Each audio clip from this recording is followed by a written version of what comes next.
Prezados irmãos e amigos, uma boa tarde na paz do Senhor Jesus. Hoje, terça-feira, 2 de março de 2021, estamos iniciando mais um encontro com a Bíblia. Esse nosso encontro com a Bíblia, ultimamente, tem estado voltado para o nosso crescimento espiritual. Esse é tema de alguns dos meus livros, um deles, talvez um dos mais bem vendidos, tanto em português como em espanhol, há muitos anos, há décadas, continuam tendo uma boa aceitação, abençoando muita gente. E muito breve estaremos lançando mais um livro, eu e minha esposa, um livro que terá por título A Vida Cristã na Plenitude de Deus. E eu vou estar falando sobre a busca dessa plenitude e minha esposa vai estar falando da vida na plenitude de Deus. Esperamos que esse livro venha abençoar ainda mais o povo que quer crescer na fé, aproximar-se mais de Deus, ser uma bênção maior aqui na Terra. Mas nós falamos desse crescimento usando o texto, especialmente de Romanos 5, versículos 1 a 5. Ali nós temos 6 degraus que temos de subir para chegar a essa plenitude divina. Ele começa falando da fé, depois da tribulação, depois da paciência, depois do caráter ou da prova da nossa fé, depois da esperança e, finalmente, do amor de Deus derramado em nosso coração. É uma sequência linda. Mas, em se tratando do caráter provado ou aprovado ou experiência, como nós temos nas diversas traduções da Bíblia, é interessante notar aqui que o que produz a tribulação, o que a tribulação produz, a tribulação em nós, ela vai produzir alguma coisa.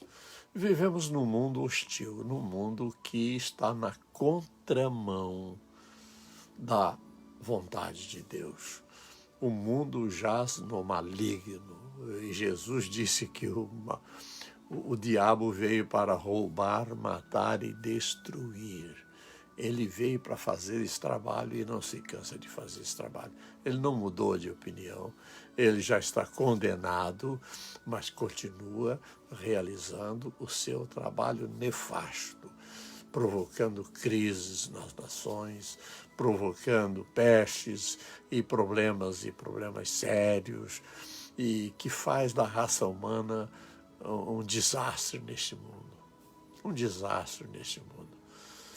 Eu costumo, já contei algumas vezes, num livro que tive o privilégio de prefaciar, do Dr. Derham, que editava, e hoje a família dele ainda edita, o Pão Diário, um livro de pequenos pensamentos diários para a nossa meditação e bênção espiritual.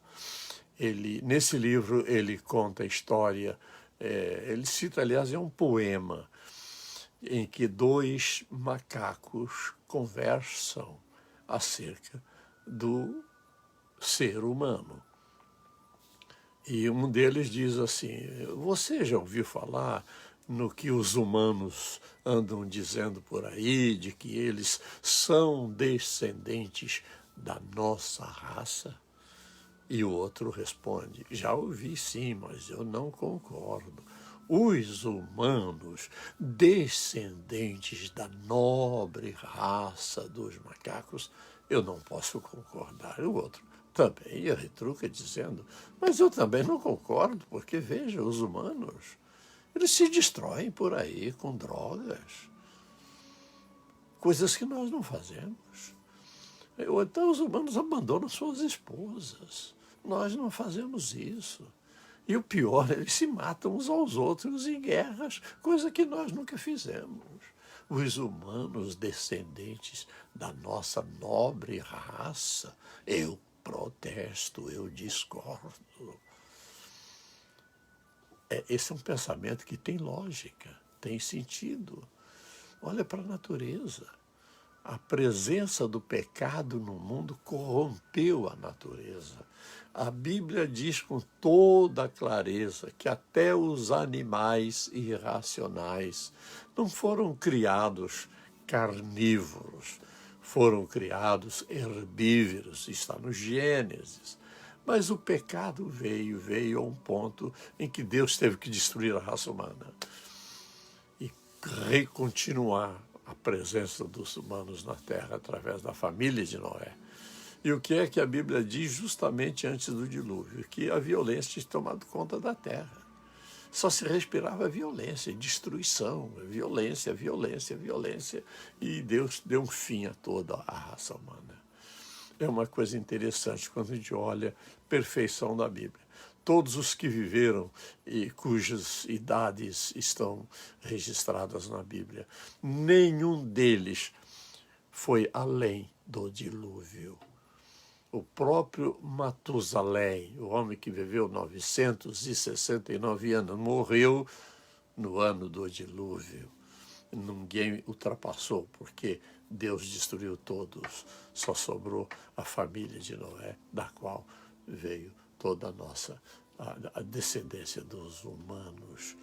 Mas essa é a realidade. E estão aí os humanos se destruindo. Guerras e guerras e guerras. E só nestes últimos 2 séculos, diríamos assim, tivemos 2 guerras mundiais e guerras regionais infindáveis que estão por aí, por todo lado. O que é isto? O homem matando o homem destruindo o homem combatendo o homem. Não se vê isso no reino animal, mas no reino humano, por causa do pecado. O pecado degenerou tudo. O pecado lança a pessoa no lixo. Lança a pessoa, a sociedade vai se animalizando, vai se decaindo, se degradando ao ponto de ser uma vergonha. A Bíblia diz isso. Cidades famosas, como Corinto, tinha lá um templo de Apolo, mas era um antro de prostituição, de homossexualismo. As pessoas decentes da cidade de Corinto tinham vergonha de dizer, quando viajavam para fora da sua cidade, de dizer que eram de Corinto, porque parecia que todos em Corinto viviam naquela baixeza, naquela imundície espiritual e social e moral. Era uma vergonha. Mas e o mundo? Está aí vivendo isto. O mundo está vivendo isso. Se não houver um ensino moral, se não houver um ensino que censure os maus hábitos, a tendência humana é descer para o despojadouro. A Bíblia usa expressões duras. O homem cai vítima de vícios, ele vai se degradando, e começa a beber, fica alcoolizado e perde, começa a beber, começa a ficar valente, quer brigar, é um leão, um lobo, mas daqui um pouquinho ele já não aguenta mais ficar em pé e começa então a fazer gracejos, tal, é um macaco fazendo macaquices e depois já se prostra no chão e ali fica na imundície e sem condições de se levantar, é como um porco no seu chiqueiro. Isso é triste. Eu vi cenas assim. Viajava, trabalhava em São Paulo e chegava muito cedo da cidade, cedo, isto é, 8, 9 horas da manhã, passava por um bairro que era caminho para o centro de São Paulo e era um bairro de muita prostituição, uma espécie de zona, como se diz no interior, aquela região da cidade, onde ficam as boates enfim, os antros de prostituição. E jovens bem vestidos, de gravata, de terninho e tal, mas sujos do chão, bêbado, a roupa toda fora do lugar. Enfim, é uma tristeza, é uma vergonha. A gente olha para isso, mas como é que desce a esse ponto o ser humano? E vai descendo, se não houver um freio. Por isso é que a Bíblia diz que nós precisamos nos comportar com decência, com ordem. E a Bíblia ensina isso. O povo de Deus, o povo que tem a Bíblia, o povo que segue a Bíblia, é o povo que moraliza este mundo. Imagine o que será deste mundo quando a igreja for tirada da terra. E o Espírito Santo vai continuar aqui, porque vai haver conversões depois do rapto da igreja, mas numa condição totalmente diferente. A porta da graça se fecha no rapto da igreja. Mas o mundo vai estar num verdadeiro caos, e pragas virão, e sofrimentos sem conta virão sobre a raça humana por causa do pecado. Mas e o caráter? O caráter vai perdendo suas forças, e o homem vai perdendo seu caráter, vai se esvaziando da decência e se tornando um ser abandonado, sem futuro, sem nada neste mundo. É triste isso. Mas o domínio do Espírito Santo sobre o nosso corpo produz em nós um caráter aprovado. Isto é o que a Bíblia ensina. Vai moldando o nosso. Não, você mentia 100 vezes antes de se converter. Você se converte e no dia seguinte você já não mente 100 vezes, vai mentir só 99 vezes. Mas no segundo dia você vai mentir menos 90, só 98 vezes. Estou exagerando aqui.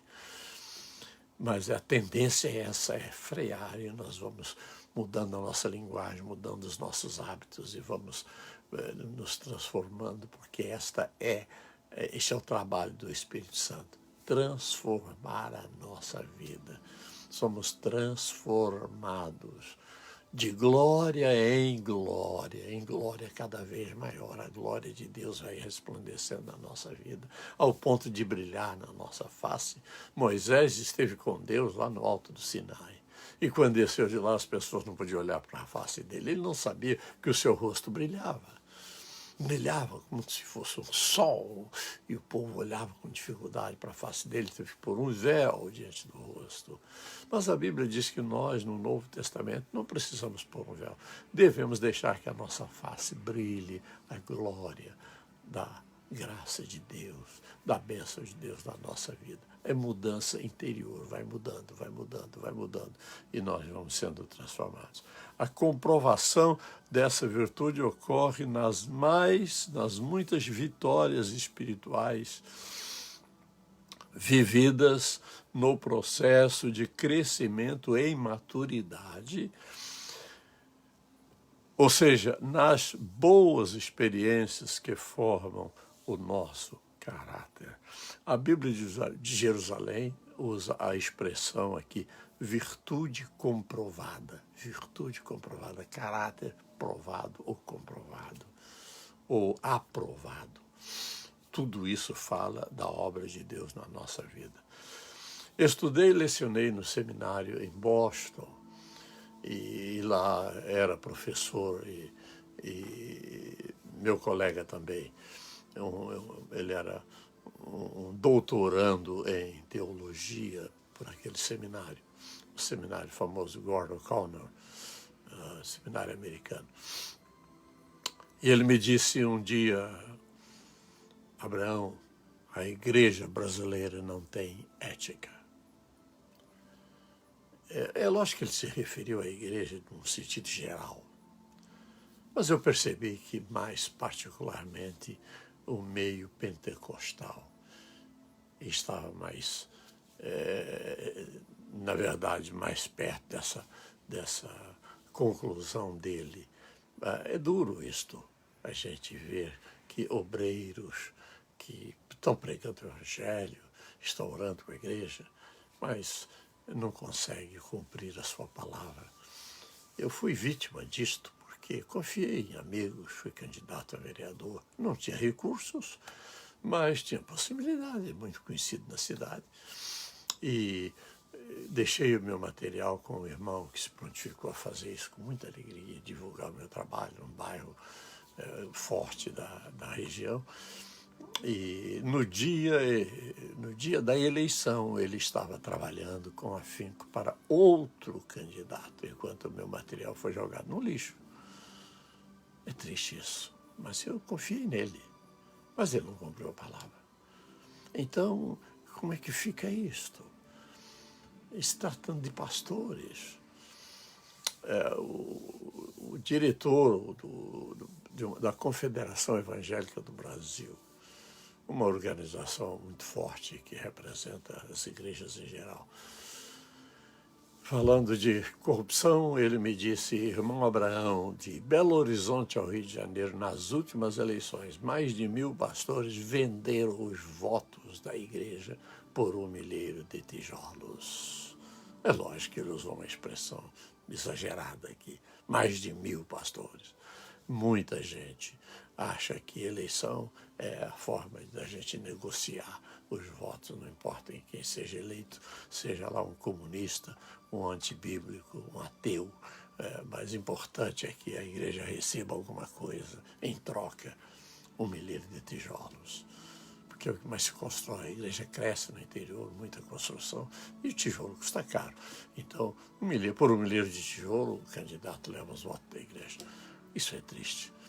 Nós só entendemos isto quando olhamos de longe e vemos o resultado dessa prática desrespeitosa. E o voto é desprezado e vamos elegendo pessoas sem nenhum caráter. Eu comentei com uma pessoa que tem sido deputado lá no estado de Santa Catarina já há vários mandatos, e ele disse que estava pensando em deixar a política, mas alguém que conhece a conduta dele disse: mas se você deixa de ser deputado, quem vai ocupar o seu lugar? Evidentemente não vai ser uma pessoa com o mesmo tino, com a mesma sensatez, com a mesma honestidade, porque eu estou falando aqui do deputado Kennedy, da família dos Dedos de Davi, conjunto que toca música com harpa e canta. E uma família muito estimada, muito querida, missionários, foram missionários na Argentina há muitos anos, e eu conheci toda a família, que infelizmente 3 membros da família já estão na eternidade. O pai, a mãe e o irmão, o filho mais um dos filhos, já faleceram. Mas é sério, porque se eu não estou lá, quem vai ocupar o meu lugar? Poderá ser um corrupto, uma pessoa que vai trazer danos à sociedade. Então, é muito sério, porque essa é a tendência do ser humano. Mas quando nós damos uma olhada aqui, o caráter nosso é provado. Tem que ser provado e aprovado. Cristão tem uma vida limpa, tem que viver uma vida limpa. É muito frustrante ver um líder evangélico indo para a cadeia. É muito triste. E eu não estou me dirigindo aqui, me referindo especialmente a alguém que eu conheço sim. Mas, em geral, há pessoas que estão na cadeia por corrupção. Mas pessoas que deixaram o ministério pastoral. Pessoas que tiveram uma chamada divina e abandonaram a chamada divina para fazer uma carreira política. E a desonestidade entrou. E hoje a pessoa está presa, está na cadeia. E não tem como a família envergonhada, o ministério abandonado, envergonhado o evangelho. É muito triste. Tudo isso é muito triste. Mas, meus irmãos, precisamos guardar a nossa fé. Precisamos guardar a nossa fé. A paixão do Espírito Santo O Espírito Santo está em nós. Mas como ele está em nós? Encantoado. Sem liberdade. Porque não basta estar em nós, ele precisa agir na nossa vida, precisa nos usar. A Bíblia fala da paixão do Espírito Santo. Que paixão é essa? O Espírito Santo está em nós, porque deseja que a vontade de Deus seja feita em nós, por nós. Ele quer fazer a vontade de Deus em nós, mas nós temos que permitir que ele faça isso em nós. Então ele quer exercer essa paixão. E quando ele começa a exercer essa paixão, o que aconteceu na minha vida, eu era jovem. Gente, eu ia pregar o Evangelho, eu gostava de pregar nos ar livres, levantar a voz e pregar. E eu e um colega estávamos pregando, nós dois, numa rua, num caminho, na verdade, que ligava dois bairros, lá na cidade de Osasco, onde morávamos. E formou-se um grupo ao nosso redor, e o povo ouvindo o Evangelho. O tempo piorou de repente, veio uma chuva, e ninguém foi embora, ninguém correu, ficaram presos pelo Evangelho, ouvindo a palavra de Deus. Isso marca a vida da gente. Coisas assim. A paixão, a gente quer falar, a gente quer levar o Evangelho, a gente quer que outros conheçam, e a gente faz de tudo porque é aquela força, o ímpeto, é a paixão do Espírito Santo. Ele exerce essa paixão em nós, no sentido de nos fazer cumprir a vontade de Deus. Os discípulos, quando o Espírito Santo desceu no dia de Pentecoste, eles saíram do cenáculo e saíram para pregar. Aliás, na pregação naquele dia, 3.000 pessoas se converteram. E imagine quantos mais. Dias depois, o número já cresceu para 5.000 pessoas em Jerusalém. E foi crescendo, crescendo. Jesus disse para os discípulos, vocês que são pescadores de peixes, vocês serão pescadores de homens. E imagine Pedro e João e outros que eram pescadores, comentando, gente, que pescaria maravilhosa, nós estamos pescando gente. Pedro prega e vem 3.000 pessoas se convertem. Depois outra pregação, mais tantas mil pessoas. E vai assim, e vai crescendo, e vai crescendo. E Filipe vai para Samaria e todos se convertem, aquela multidão se convertendo e milagres acontecendo. E Deus arrebata, traslada o servo dele para falar com um cidadão importante que estava indo para o seu país, o mordomo da rainha Candace, da Etiópia, um ministro das finanças, diríamos assim. E ele vai salvo e abre o coração do seu país para o Evangelho. Nós somos coisas assim acontecendo. Isso é lindo, é lindo. Como Deus vai fazendo, vai movendo. E é uma bênção, meus irmãos, é uma bênção o Evangelho, vai mudando vidas. Stanley Jones conta de um engenheiro indiano que se converteu e foi enviado ao Japão para comprar locomotivas. Uma compra de bilhões de dólares, era um valor muito alto. E os negociantes japoneses tentaram suborná-lo de algum modo e descobriram que nada funcionava, o homem não se deixava corromper, não era mulher, não era dinheiro, não era isso, não era aquilo. E ficaram até aí mandaram sondar na Índia no que é que esse homem está interessado. E devem ter respondido, eu acho que ele está interessado em Deus, porque não se corrompeu. Isso significa que a Índia deixou de perder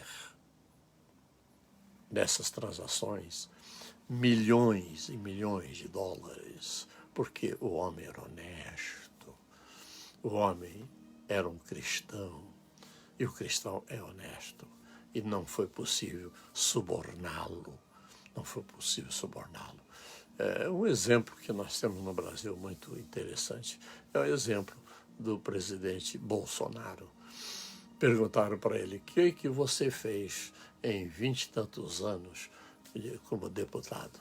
A resposta dele foi, nunca roubei, porque todos roubaram.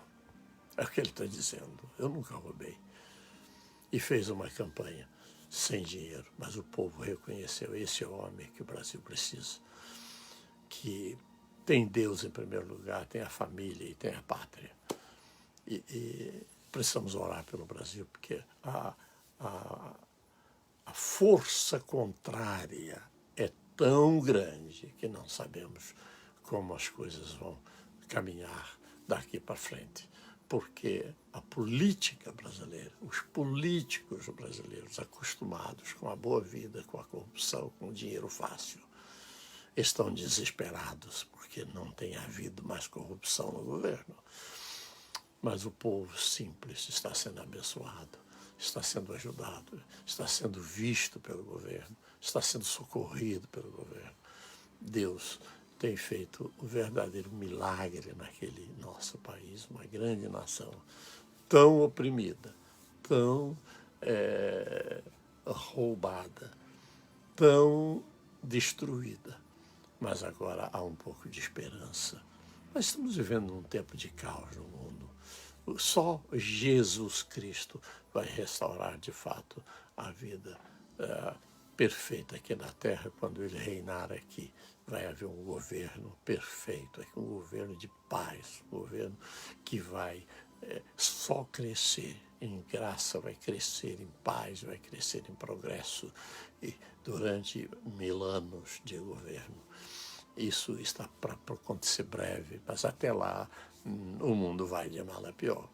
Se o Brasil está bem, há outros países que não estão bem, estão cada vez em condições piores. Porque essa é a tendência da raça humana. Mas a Bíblia diz que o Evangelho transforma a nossa vida, transforma a nossa vida. Um dos pontos que nós temos aqui na sequência é que a paixão do Espírito,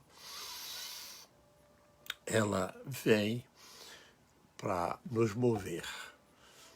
Essa paixão chega e leva a gente a fazer aquilo que sabe que tem que fazer, mas não tem condições de fazer, não tem ânimo. De repente a gente é sacudido e a gente sai e vamos distribuir literatura e vamos fazer isso e fazer aquilo em prol do Evangelho.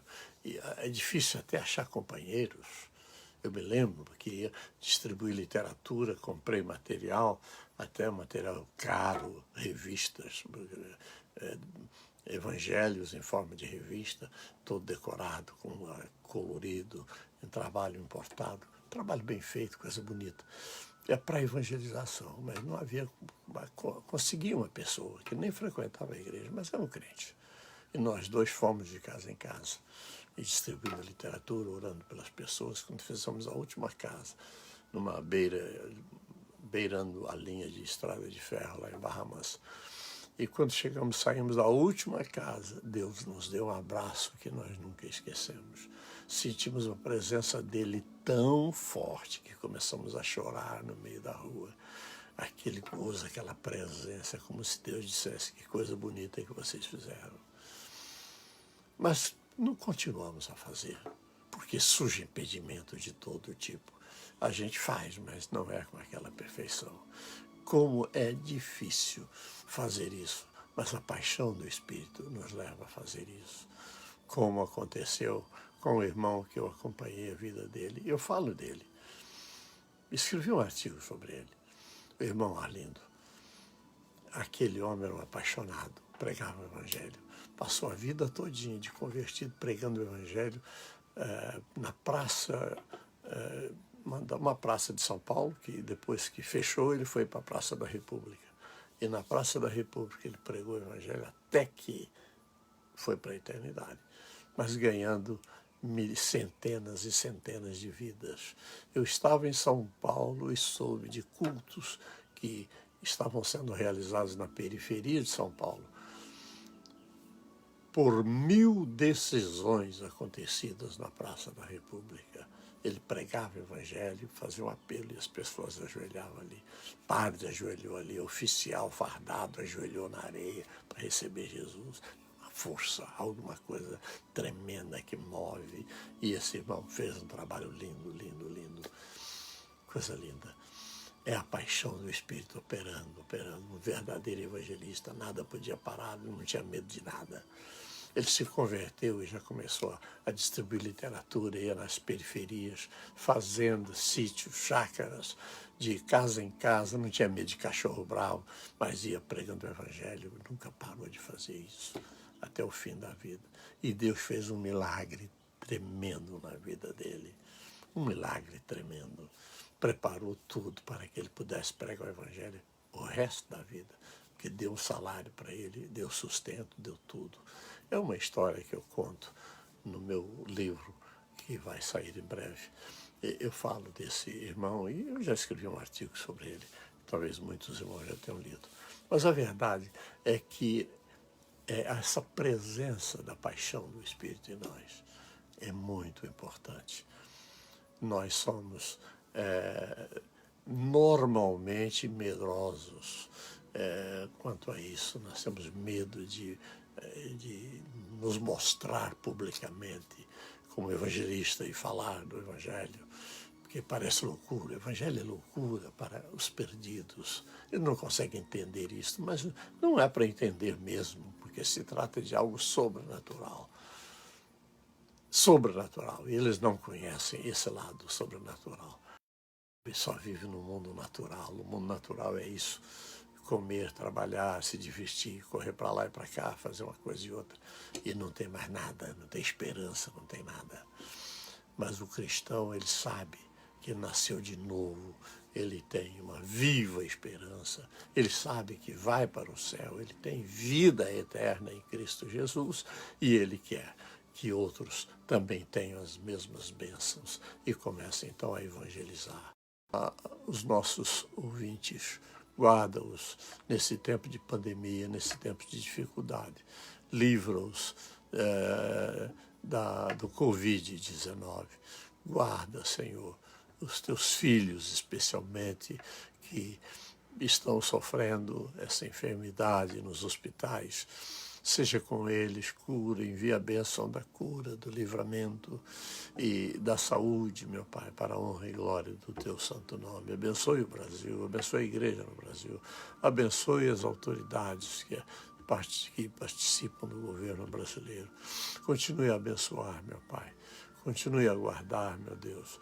Abençoa também Estados Unidos. Guarda este país, livra este país do descalabro moral e espiritual. Abençoa a tua igreja para que se levante forte aqui neste país, meu Pai. E abençoa também Israel. Nós oramos por aquele país com o qual o Senhor tem uma aliança. Continua cumprindo a tua palavra ali, para a honra e glória do teu santo nome, é o que nós te pedimos, agradecidos, no nome de Jesus. Amém. Deus abençoe a todos, em nome de Jesus.